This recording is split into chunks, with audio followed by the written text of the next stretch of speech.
আউযুবিল্লাহি মিনাশ শাইতানির রাজিম বিসমিল্লাহির রহমানির রহিম 5 মিনিট ক্লাসের পক্ষ থেকে সবাইকে আন্তরিক শুভেচ্ছা এবং অভিনন্দন জানিয়ে আজকে ভিডিওটি শুরু করছি।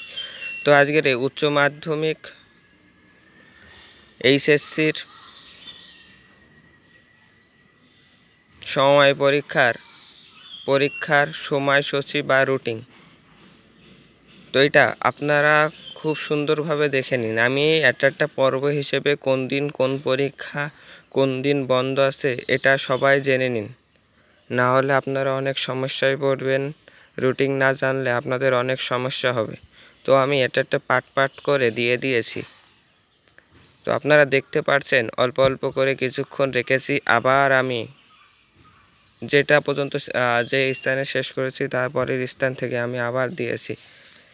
4 থেকে 5টা পার্ট আছে, ফটোকপি হিসেবে আমি দিয়ে দিছি। আর পিডিএফ একবারে সবগুলো চাইলে কমেন্ট বক্সে জানিয়ে যাবেন যে আমার লাগবে, তার কাছে আমি এই পিডিএফ ফটোটি পাঠিয়ে দিব, কোনো চিন্তা নেই। এবং পরীক্ষার বিষয়বস্তু আরও জানতে আমাদের চ্যানেলটি সাবস্ক্রাইব করে রাখুন এবং লাইক, শেয়ার, কমেন্ট করুন।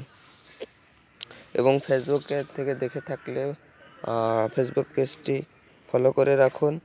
এখন দেখতে পাচ্ছেন বেশি অংশে 2-1 দিন করে বন্ধ আছে।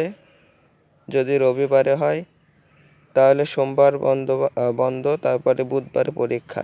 আর বুধবারে যদি হয় বৃহস্পতিবারে বন্ধ আছে, আবার শুক্র শনিবার বন্ধ আছে। তো দেখতে পাচ্ছেন কিভাবে এই পরীক্ষা দিয়েছে, আপনাদের সহজভাবে পড়ার জন্য একটা সুযোগ করে দিয়েছে। এবং আপনাদের যে এইচএসসির পরীক্ষা, আপনাদের এটা বিষয় দেওয়া হয়েছে। এখন শিওর না যে এটা খবরে বলা হচ্ছে যে বিষয় দেওয়া হতে পারে, কিন্তু এখন শিওর না। কিন্তু আরও বিস্তারিত জানতে আমাদের চ্যানেলটি সাবস্ক্রাইব করে রাখুন। তো আপনারা সবাই দেখে নিন।